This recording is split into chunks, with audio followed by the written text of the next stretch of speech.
এবং যেভাবে এসআইআর হওয়ার পরে যেভাবে একজন টপকে চলে গেলেন, বললেন আমিই সব বাঁচিয়ে দিয়েছি আদালতে গিয়ে, সেটা হওয়ার ফলে আরো বিপদ বেড়েছে। আপনি যে কোনো পাড়ায়, কলকাতার যে কোনো পাড়ায় চলে যান এই মুহূর্তে, আপনি ৪ টে ইঁট ফেলে দেখুন, ৪ টে ইঁট দেখুন কজন চলে আসে। গোটা পশ্চিমবঙ্গ জুড়ে এই মুহূর্তে শাসক বিরোধী একটা হাওয়া চলছে। এখন শাসক বিরোধী হাওয়াকে প্রশমিত করার জন্য এসআইআর কে হাতিয়ার করতে চায়। এসআইআর এর এই পরিণতি করার জন্য তারাই দায়ী। তো উনি চাইছেন রাষ্ট্রপতি শাসন হোক, উনি চাইছেন এসআইআর নিয়ে মানুষের মনে আতঙ্ক তৈরি হোক, উনি চাইছেন রাষ্ট্রপতি শাসন হোক। উনি বলেন আমাকে দেখে ভোট দাও, তো ওনাকে দেখে ভোট দিয়েছে। তারপরে লোকে কি দেখেছে? সাদা কাদা শিক্ষক, পাড়ায় পাড়ায় মস্তানি, ভোটের দিন গুন্ডামি, মৃত ভোটার এসে ভোট দিয়ে যাচ্ছে। আপনি আপনি দায়িত্ব নিয়েছিলেন, আপনি কন্ট্রোল করতে পারেননি, দায়িত্ব তো আপনার। আইন শৃঙ্খলা কেমন তৈরি হয়েছে বলুন, ভাবুন ল অ্যান্ড অর্ডার সিচুয়েশন কি। যে একজন ভোট কর্মী ভোটের ট্রেনিং নিতে যাচ্ছেন, গিয়ে মাথা ফাটিয়ে রক্ত বেরোচ্ছে ভোট কেন্দ্রের ভিতরে, যে মানে ট্রেনিং সেন্টারের ভিতরে এইভাবে যে কেউ ঢুকে দিতে পারে যার আইডি কার্ড নেই। পুলিশ যদি মনে করেন এখনো আপনারা বায়াস্ড ওয়েতে শাসক দলের পক্ষে কাজ করবেন, আপনারা ভুল করছেন। আপনাদের উচিত আনবায়াসড ওয়েতে যে অপরাধী তার বিরুদ্ধে আইনানুগ ব্যবস্থা গ্রহণ করা। আপনারা তার বদলে যদি মনে করেন কারো তাবেদারি করবেন, তাতে আপনি ডিএ পাবেন না। সুপ্রিম কোর্টের পর্যবেক্ষণের পরেও ডিএ ইস্যু ঝুলে থাকা, এটা কি আইনের প্রতি অবমান? দেখুন, অবমাননা হয়েছে বলেই তো কন্টেম্পট পিটিশন সুপ্রিম কোর্টের সামনে পেন্ডিং। আশা করছি অতি দ্রুততার সঙ্গে শুনানি হবে। তার কারণ হচ্ছে 25% এরিয়ার ডিএ এখনো পর্যন্ত কর্মচারীরা পাননি। যেটা করা হচ্ছে সেটা হচ্ছে সুপ্রিম কোর্টের এই যে নির্দেশ, সেই নির্দেশকে অমান্য করে নিজের মতো করে নির্দেশ জারি করা। এটা তো আদালত বলেনি, এইভাবে তো রাজ্য সরকার পারে না। সুপ্রিম কোর্ট একটা নির্দেশ দিয়েছে, আপনি কি মানে সুপ্রিম কোর্টের উপরে সুপার কোর্ট নাকি, যে আপনি নিজের মতো করে নির্দেশে তারতম্য ঘটিয়ে। সুপ্রিম কোর্ট কি বলেছে ইন সার্ভিস আর পেনশনারদের মধ্যে প্রভেদ করুন? সুপ্রিম কোর্ট কি বলেছে যে 25% এরিয়ার ডিএ সেটা এখন দিতে হবে না, আপনি নিজের মতো করে একে দেবো ওকে দেবো না, ওর জিপিএফ এ ঢুকিয়ে দেবো, তুলতে পারবে না টাকা, এসব কি? সুপ্রিম কোর্ট নির্দিষ্টভাবে রায় দিয়েছে যে ডিএ আইসিপিআই অনুযায়ী দিতে হবে, 25% এরিয়ার ডিএ মিটিয়ে দিতে হবে এবং সেটা ইমিডিয়েটলি মিটিয়ে দিতে হবে। আর মালহোত্রা কমিটি তৈরি করে দিয়েছেন 4 সদস্যের কমিটি, সেই কমিটি নির্ধারিত ফার্স্ট ইনস্টলমেন্টে 31 তারিখের মধ্যে মিটিয়ে দিতে হবে। আগামী মাসের 15 তারিখ ম্যাটারটি কমপ্লায়েন্স হয়েছে কিনা সেই জন্য আসবে, কন্টেম্পট পিটিশনও আসবে, ওনারা যে মিসলেনিয়াস অ্যাপ্লিকেশন করেছেন সময় চেয়ে, সেটাও আসবে নিশ্চিতভাবেই, আজ না হয় কাল। ব্যাখ্যা দেবেন কেন তিনি সুপ্রিম কোর্টের নির্দেশ মানছেন না, বা তারা যারা পার্টি টু দ্য প্রসিডিংস অর্থাৎ মুখ্য সচিব এবং অর্থ সচিব তারা লায়াবল থাকবেন। ব্যাখ্যা সঠিক না হলে যদি সুপ্রিম কোর্ট স্যাটিসফাইড না হন, জেলে পাঠাবেন, খুব সিম্পল কথা। আগে কি সংগঠিত হবে এই সমস্ত বিষয়? অবভিয়াসলি। দেখুন, আমি মনে করি অতি দ্রুততার সঙ্গে সংগত, কারণ আমরা চাইছি অতি দ্রুততার সঙ্গে শুনানি হোক। 25% এরিয়ার ডিএ মিটিয়ে দিতে হবে ইমিডিয়েট, ফার্স্ট ইনস্টলমেন্ট 31 তারিখের মধ্যে, মালহোত্রা কমিটির নির্দেশ।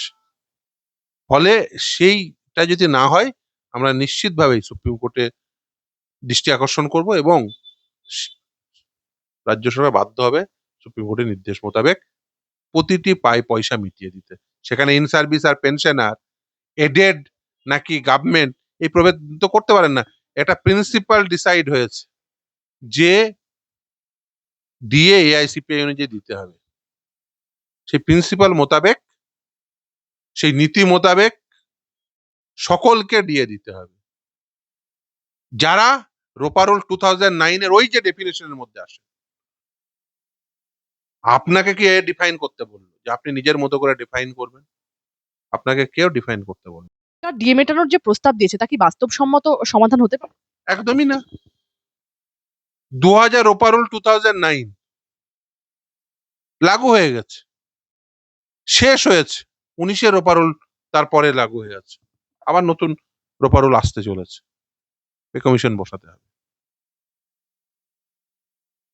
আপনি রোপারোল 2009 এর সাপেক্ষে যে এরিয়ার পেমেন্ট দিতে বলেছে, অ্যাকচুয়ালি এগুলো এরা এই কর্মচারীরা তারা কিন্তু বেসিক্যালি প্রাপ্য, তাদের প্রাপ্য, তারা বেসিক্যালি সরকারকে ধরতে গেলে ঋণ দিয়েছে। এখন কর্মচারীরা সরকারের কাছে ঋণদাতা। একজন ঋণদাতা যেভাবে একজন ঋণীকে যেভাবে ট্রিট করে, কর্মচারীদের উচিত সেইভাবে ট্রিট করা সরকারকে। একজন একটি ব্যাংক যেমন ব্যাংকের কাছ থেকে যারা টাকা ধার নেন যেভাবে ট্রিট করে, কর্মচারীদের উচিত সেইভাবে ট্রিট করা, আর সেইভাবেই ট্রিটেড হবে। কারণ সরকার, তার কারণ ওই টাকাটা তো তাদের প্রাপ্য। 2009 সালে প্রাপ্য ছিল, 2010 সালে প্রাপ্য, 11 সালে প্রাপ্য, 12 সালে প্রাপ্য, 13 সালে প্রাপ্য, 14 সালে প্রাপ্য, 15 সালে প্রাপ্য। ওটা প্রাপ্য, সরকার মেটায়নি। সরকার সরকারি কর্মচারীদের কাছে ঋণী। তাহলে একজন ঋণদাতা একজন ঋণীর কাছে যেভাবে ট্রিটমেন্ট করে একজন ঋণীকে, সেইভাবে ট্রিট করবে কর্মচারীরা। আর সরকার ওই এতদিন বলে এসছেন না, কুকুরের মতো ঘেউ ঘেউ করবে না। সরকারকে এখন যে একজন ঋণী হিসেবে ঋণদাতার কাছে যেভাবে ট্রিটেড হওয়া উচিত সেইভাবে ট্রিটেড হতে হবে। যে তুমি ছেড়ে দাও বা তুমি আমাকে একটু মার্জনা করো, সরকারের উচিত ইমিডিয়েট এটাকে মিটিয়ে দেওয়া। সরকার হাই হ্যান্ডেডনেস দেখিয়েছে, ভেবেছে আমরা সরকার, আমরা যা ইচ্ছা তাই করতে পারি। ও টাকা নিয়ে, সরকারি কর্মচারী টাকা নিয়ে আমি অন্য জায়গায় খরচ করতে পারি না, পারেন না। ওই টাকা নিয়ে আপনি অন্য স্থলে খরচ করতে একেবারেই অপারগ। তার কারণ দেখুন, বাজেটে দুটো অংশ থাকে, স্থায়ী খরচ, অস্থায়ী খরচ। বেতন, পেনশন এগুলো স্থায়ী খরচের অংশ। আপনি স্থায়ী খরচের অংশকে নিয়ে গিয়ে অস্থায়ী খরচের অংশ ঢুকিয়ে দিতে পারেন না। একটা হেডের খরচ আর একটা হেডে ঢুকিয়ে দিতে পারেন না। ফলে এটা যেটা করেছেন, এটা ভুল করেছেন। ইমিডিয়েট আদালতের নির্দেশ মোতাবেক এই এরিয়ার দিয়ে মিটিয়ে দেওয়া উচিত। না মিটালে অর্থ সচিব এবং মুখ্য সচিব নিশ্চিতভাবে বুঝতে পারবেন কন্টেম্পচুয়াস অ্যাক্ট হলে, কন্টেম্প্ট হলে কিভাবে ট্রিটেড হন, কিভাবে ট্রিটমেন্ট পান, কি ট্রিটমেন্ট পান সর্বোচ্চ ন্যায়ালয় থেকে। প্রক্সি বন্ধ, ক্যামেরা চলবে, বন্ধ হলেই রি-ইলেকশন। প্রবল অ্যান্টি ইনকামবেন্সি রয়েছে, মুসলিম ভোটের বহু বিভাজন, জিরো গভর্নেন্স, টিএমসির গোষ্ঠীদ্বন্দ্ব। কতটা বিপদে বর্তমান শাসক দল? এই ভোটে না অনেকগুলো ফ্যাক্টর আছে। আপনি আর একটা ইম্পর্টেন্ট ফ্যাক্টর আপনি মিস করে গেছেন, সেটা হচ্ছে এসআইআর। দেখুন, আমি মনে করি এই যে এসআইআর হয়েছে, এই পদ্ধতিতে এসআইআর হওয়া উচিত ছিল না।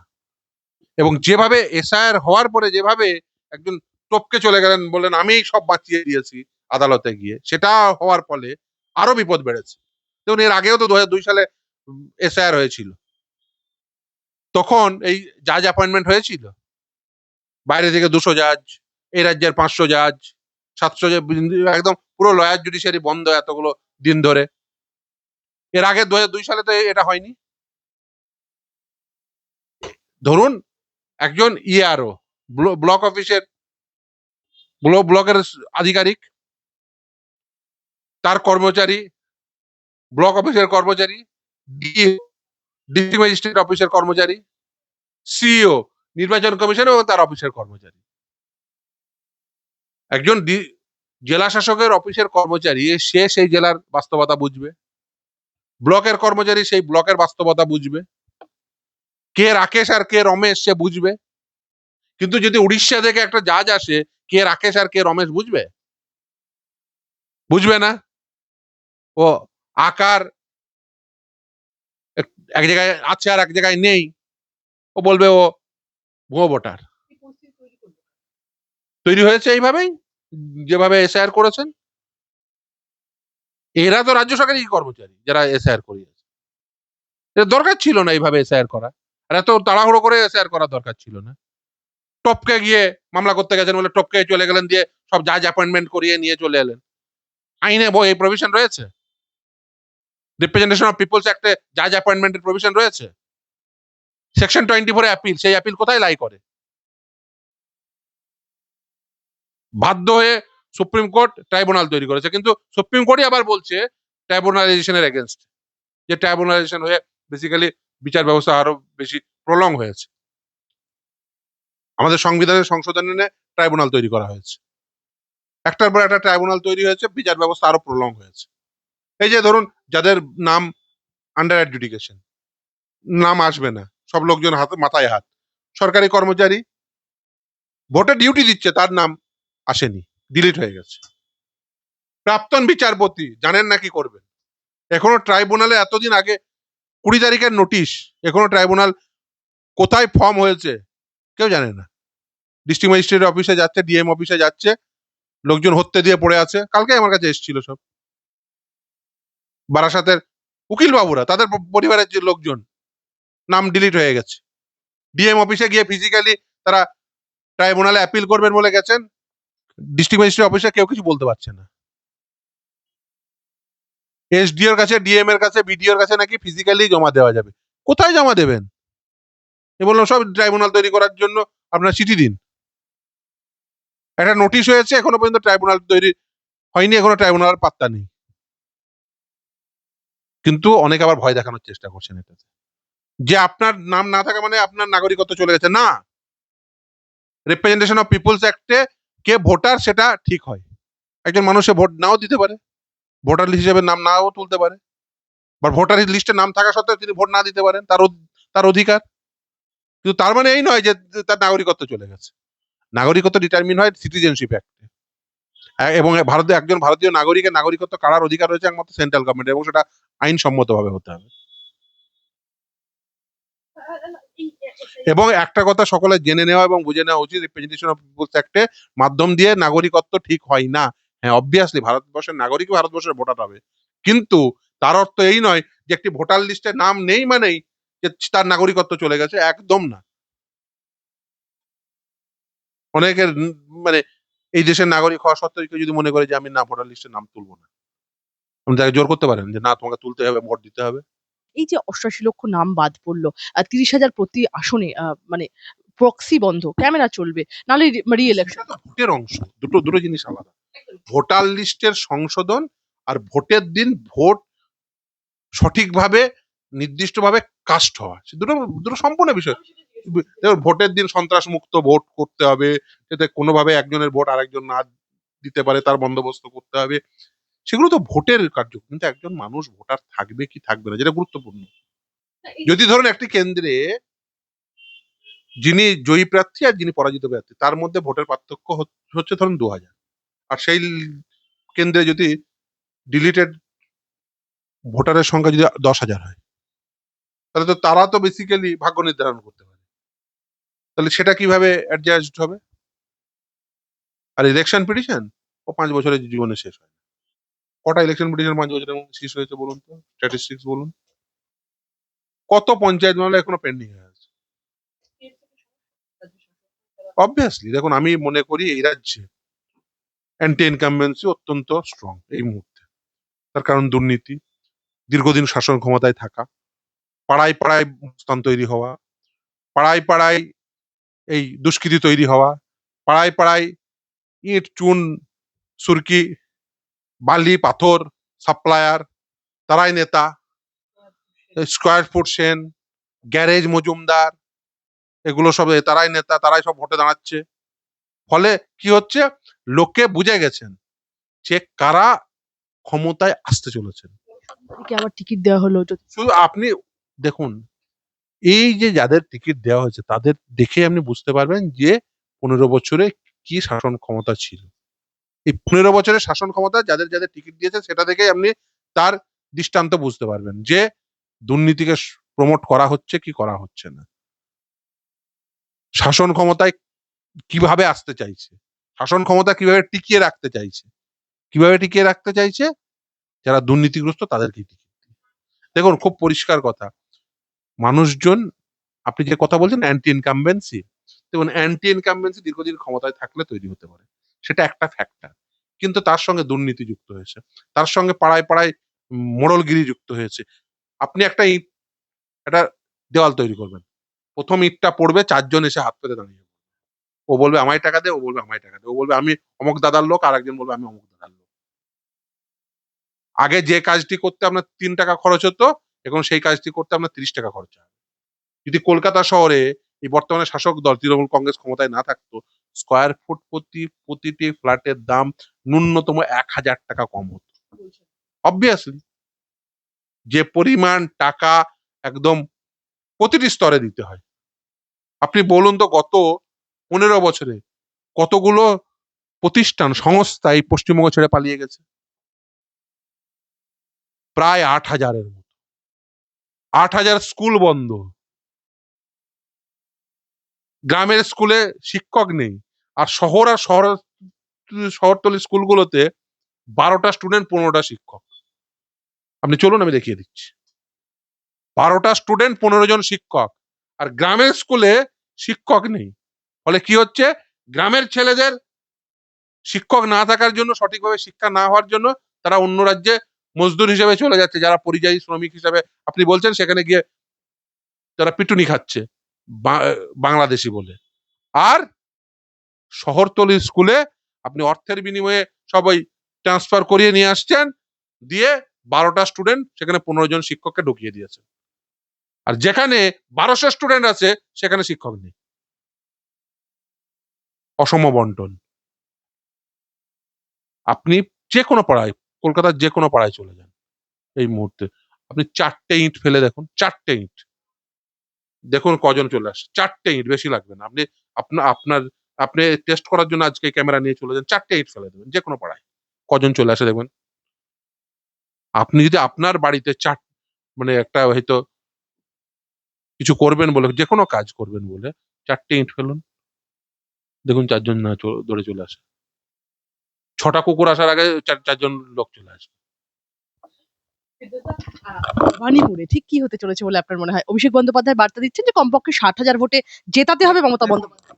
কি আমি কোনো কেন্দ্রে কি হবে, আমি তো আর গণৎকার নই, জ্যোতিষ চর্চাও করি না, কিন্তু হ্যাঁ অবভিয়াসলি, কিন্তু আমি মনে করি গোটা পশ্চিমবঙ্গ জুড়ে এই মুহূর্তে শাসক বিরোধী একটা হাওয়া চলছে।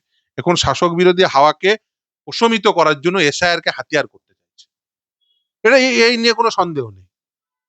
কিন্তু এসআইআর এর এই পরিণতি করার জন্য তারাই দায়ী। এসআইআর এই পরিণতি হতোই না যদি সঠিকভাবে এসআইআর হতো। সকলের নাম ঢুকে গেল, 800 জন ভোটার, 400 জনের নাম ঢুকে গেছে আন্ডার অ্যাডজুডিকেশন। কে করেছে? আপনি বললেন আমি মামলায় জিতে গেছি, দিয়ে উড়িষ্যা থেকে, ঝাড়খণ্ড থেকে জাজ চলে এলো, যারা 2002 সালের লিস্টে তো বাংলার লিস্ট, কজন মানে ওই উড়িষ্যা এবং ঝাড়খণ্ড থেকে আসা কজন বিচারক বাংলা ভাষা জানেন? কি করে বাংলার সাথে ইংরেজি মিলিয়ে দেখবেন? বাস্তবতা কি সে কথা বলে? রিপ্রেজেন্টেশন অফ পিপলস অ্যাক্টে যেভাবে অ্যাপিল ছিল, যেভাবে ইনক্লুশন এক্সক্লুশন হবে যে রীতিনীতিতে, সেখানে তো অ্যাডমিনিস্ট্রেটিভ ওয়ার্ক ছিল। এই স্বল্প সময়ে করার জন্য বাইরে থেকে যা জানতে হচ্ছে, তারা নিশ্চিতভাবে যা ডকুমেন্টে দেখবেন সেটাই করবেন। কিন্তু একজন অশিক্ষিত, ধরুন মুসলিম বাড়ির গৃহবধূ, 60 বছর বয়স, তার কি ডকুমেন্ট থাকবে? তার ওই ভোটার কার্ডটি আছে, আধার কার্ড আছে, খুব বেশি হলে হয়তো একটা প্যান কার্ড আছে, তাও সকলের প্যান কার্ড নেই। এটা বাস্তব সত্য। তার মাধ্যমিকের সার্টিফিকেট আছে, মাধ্যমিকের মার্কশিট আছে, মাধ্যমিকের অ্যাডমিট কার্ড আছে, পাসপোর্ট আছে, কার কি ডকুমেন্ট আছে? বার্থ সার্টিফিকেট কজনের আছে বলুন তো? ফলে এটা বাস্তব সত্য। না থাকার জন্য কি হচ্ছে, সব থেকে বেশি অসুবিধায় পড়েছে মহিলারা, আর বিশেষ করে বয়স্ক মহিলারা, যাদের ডকুমেন্টের সংখ্যা কম। এই বাস্তব সত্যগুলো দেখুন, আপনি অস্বীকার করতে পারেন না। এই কথা এত বিশ্লেষণ হচ্ছে, তারপরেও কিন্তু মমতা বন্দ্যোপাধ্যায় বলছেন রাষ্ট্রপতি শাসন করলো আমি একাই আছি। দেখুন, উনি চাইছেন রাষ্ট্রপতি শাসন হোক, উনি চাইছেন এসআইআর নিয়ে মানুষের মনে আতঙ্ক তৈরি হোক, উনি চাইছেন রাষ্ট্রপতি শাসন হোক। দেখুন, রাষ্ট্রপতি শাসন এটা কখনোই মানে আপনার যে শাসন ক্ষমতা সেটা ভুলিয়ে দিতে পারবে না। রাষ্ট্র 5 বছরের সময়কাল পেরিয়ে গেলে খুব স্বাভাবিকভাবে সেটা কনস্টিটিউশনাল প্রভিশন, রাজ্য পরিচালনার ক্ষেত্রে যা প্রভিশন রয়েছে সেই অনুযায়ী হবে। আর এই মুহূর্তে তো ভোট ডিক্লেয়ার হয়ে গেছে, ফলে সেই সুযোগ প্রায় নেই বললেই চলে, কিন্তু অনেকে চেষ্টা করছেন সেটা দেখিয়ে যদি ভোট করানো যায়। অলরেডি কাজ শুরু, দেউচা পাচামি হলে 100 বছরেও বাংলায় বিদ্যুতের অভাব হবে না, বিলও কম আসবে। দেউচা পাচামিতে কি হচ্ছে একবার গিয়ে দেখে আসবেন। দেউচা পাচামিতে কয়লা উঠছে না পাথর উঠছে সেটা একবার দেখে আসবেন। আর আশেপাশের গ্রামের লোকজনদের জমিগুলোর কি অবস্থা তো হয়েছে একবার দেখে আসবেন। আপনি গিয়ে দেখে আসবেন, আপনি একদিন ক্যামেরা নিয়ে চলে যান না। আমি অনেকবার গেছি। আপনি একবার গিয়ে দেখে আসবেন। আমি কৃষকদের নাম বলে দেবো যাদের জমিগুলো নষ্ট করেছে। কৃষক জমি নষ্ট করেছে, কি না পাথরের গাড়ি আসছে, কয়লার বদলে পাথর উঠছে বেশি। আর দেউচা পাচামি করে ওই এলাকার কি উন্নতি হয়েছে? কি উন্নতি হয়েছে বলুন? পশ্চিমবঙ্গে এই মুহূর্তে কি বিদ্যুতের অভাব রয়েছে? 6,008 মানে 8,000-এর মতো সংস্থা পশ্চিমবঙ্গ ছেড়ে চলে গেছে, তো বিদ্যুৎ তো এখন উদ্বৃত্ত।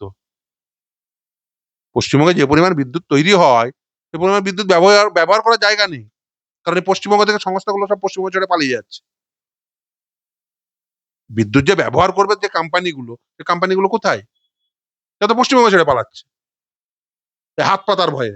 6 জনের আগে আগে একজনকে দিলেই হতো, এখন 6 জন এসে হাত পাতে। কথায় বলছেন এরা বলে বেড়াচ্ছে কোনো কিছু নেই, তৃণমূল কংগ্রেসের সবাই নাকি চোর ডাকাত। আমি জীবনে 1 পয়সা মাইনে নিইনি মুখ্যমন্ত্রী হিসেবে। উনি কি নিয়েছেন না নিয়েছেন সেটা ইম্পর্টেন্ট না, ওনার নাম করে কতজন নিয়েছে সেটা ইম্পর্টেন্ট। উনি দেখুন শাসন ক্ষমতায়, উনাকে উনি বলেন আমাকে দেখে ভোট দাও, তো ওনাকে দেখে ভোট দিয়েছে। তারপরে লোকে কি দেখেছে? সাদা কাদা শিক্ষক। ওনাকে দেখে ভোট দিয়েছে, লোকে কি দেখছে? পাড়ায় পাড়ায় মস্তানি, ভোটের দিন গুন্ডামি, মৃত ভোটার এসে ভোট দিয়ে যাচ্ছে। আপনি আপনি দায়িত্ব নিয়েছিলেন, আপনি কন্ট্রোল করতে পারেননি, দায়িত্ব তো আপনার। শেষ একটা প্রশ্ন, একদম শেষে চলে এসেছি। ভোটের প্রশিক্ষণে এসে আক্রান্ত হচ্ছেন ভোটকর্মী, ভোট প্রশিক্ষণের জায়গায় জায়ান্ট। একদম রানাঘাটে, একদম। এবং শুধু তাই না, তিনি অভিযোগ দায়ের করেছেন থানায়, আমাকে জানিয়েছেন, আমার তার সঙ্গে কথাও হয়েছে। তিনি জানিয়েছেন, অভিযোগ দায়ের করেছেন, তিনি নির্বাচন কমিশনে অভিযোগ দায়ের করবেন, এবং আমি বলেছি তাকে দায়ের করতে। এবং সেই, হ্যাঁ, সৈকত বাবু একদম এই এই অত্যাচার হয়েছে, এই এই এই রক্ত পড়ছে।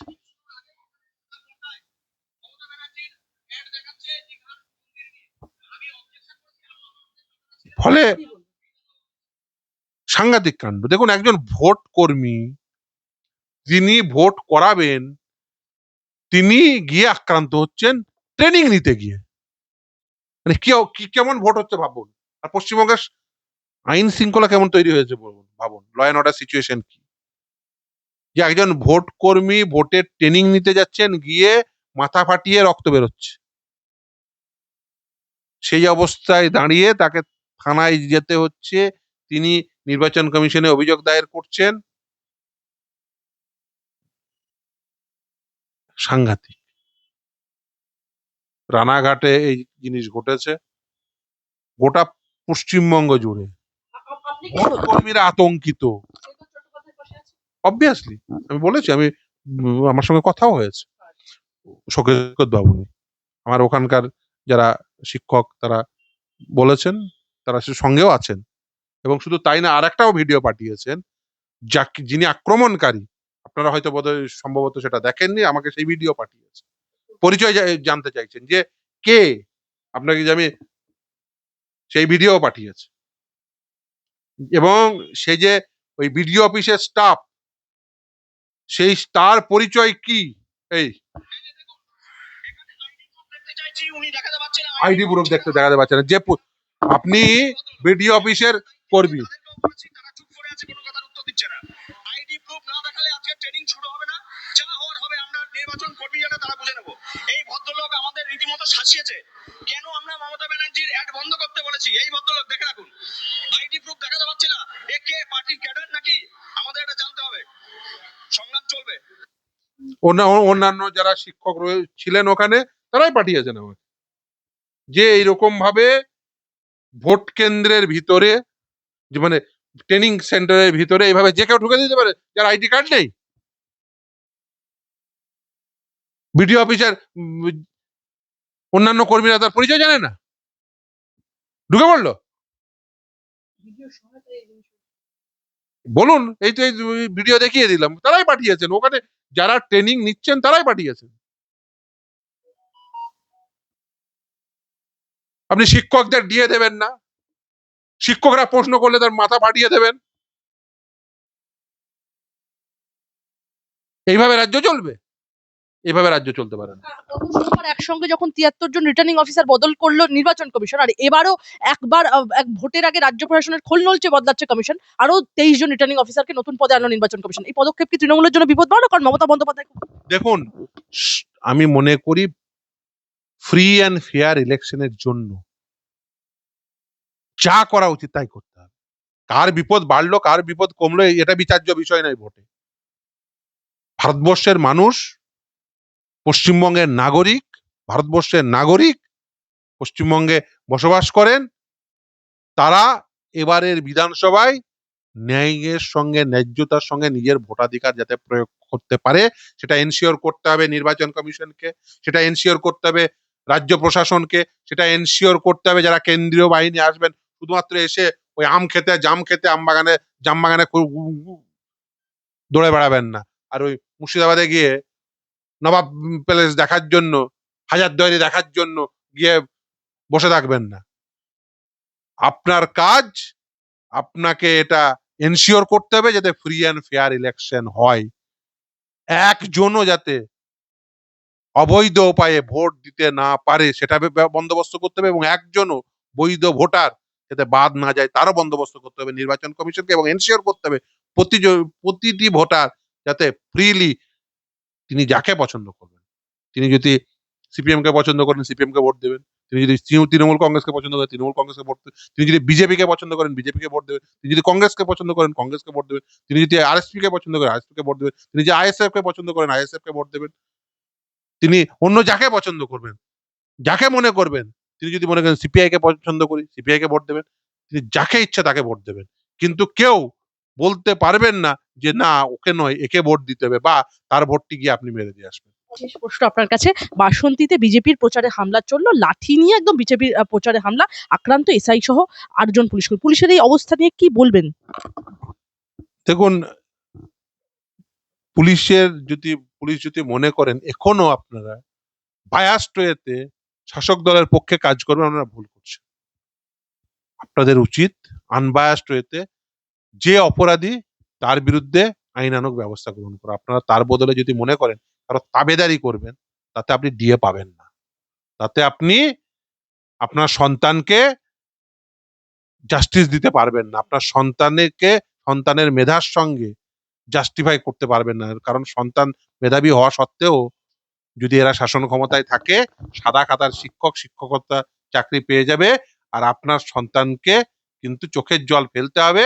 আপনার সন্তান মেধাবী হওয়া সত্ত্বেও তিনি কিন্তু শিক্ষক হতে পারবেন না, অধ্যাপক হতে পারবেন না, WBCS অফিসার হতে পারবেন না, তার মেধা থাকা সত্ত্বেও। তার কারণ মেধা বিক্রি হয় এই রাজ্যে, এটাই দুর্ভাগ্য।